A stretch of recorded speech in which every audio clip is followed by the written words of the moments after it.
Assalamualaikum warahmatullahi wabarakatuh. Halo semua, ketemu lagi sama aku Puja. Dan kali ini kita akan membahas tentang sejarah dan filosofi dari suku Minangkabau. Mungkin langsung aja ke pembahasannya. Hai semuanya, kalian tahu nggak Indonesia itu kaya banget sama keberagaman suku dan budaya loh. Nah, salah satunya suku yang keren dan punya cerita unik adalah suku Minangkabau atau sering kita sebut dengan suku Minang. Berdasarkan dari data Badan Statistik tahun 2010, suku Minang ini termasuk salah satu suku terbesar di Indonesia yang jumlah penduduknya 6,4 juta jiwa atau sekitar 2,73% dari seluruh penduduk Indonesia. Wah, banyak juga ya. Suku Minangkabau berasal dari Provinsi Sumatera Barat, tepatnya dari sebuah desa yang bernama Minangkabau di Tanah Datar. Tapi, jangan salah nih, suku ini punya sejarah panjang dan budaya yang super menarik.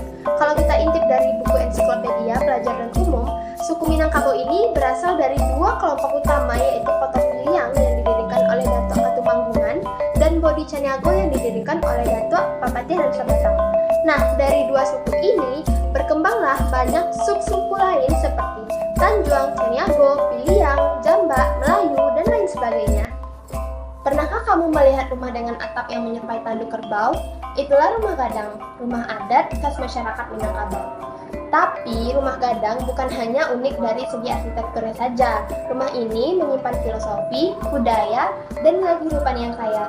Mari kita telusuri lebih dalam. Rumah gadang memiliki atap yang melengkung seperti tanduk kerbau. Dalam budaya Minang, tanduk kerbau melambangkan kekuatan, semangat, dan kejayaan. Bentuk atap ini disebut gonjong dan biasanya terbuat dari ijuk atau seng. Nah, rumah gadang lebih dari sekedar tempat tinggal. Rumah ini merupakan pusat kehidupan keluarga dan adat.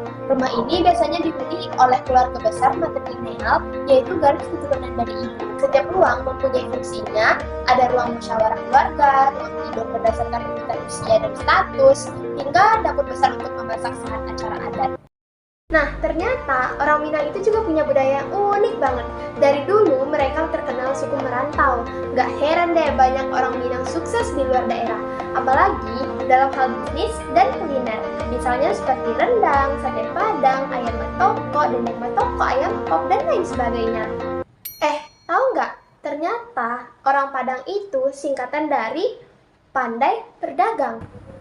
Selain kekayaan alam dan kuliner yang terkenal, budaya Minangkabau juga dikenal melalui keindahan baju adatnya loh. Salah satunya yang paling mencolok adalah Pundak Kanduang, pakaian adat perempuan Minangkabau yang anggun dan penuh makna.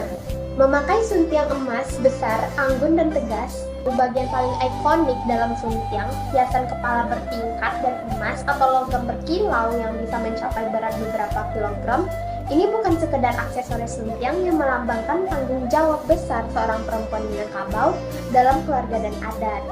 Nah, busana ini biasanya dibuat dari kain songket, hasil tenun tradisional, dan benang emas yang mencerminkan keanggunan, kemakmuran, dan keestetikan dalam masyarakat Minangkabau. Sementara itu, pakaian adat pria Minang menggunakan baju model teluk balanga, dilengkapi dengan deta atau saluk kepala, simbol kehormatan, keberanian, dan tanggung jawab sebagai pemimpin adat dalam adat matrilineal. Nah, setiap lipatan, warna, dan hiasan dalam baju adat Minangkabau bukan hanya indah dipandang saja, tapi inilah bukti bahwa warisan budaya tidak hanya hidup, tapi juga berbicara kepada generasi yang ingin mendengarkan. Itu dia sekilas tentang suku Minangkabau, dari sejarah, budaya, sampai filosofi hidupnya. Seru dan kaya banget ya. Mungkin segitu dulu cerita kita pada hari ini, semoga bermanfaat. Assalamualaikum warahmatullahi wabarakatuh. Dadah!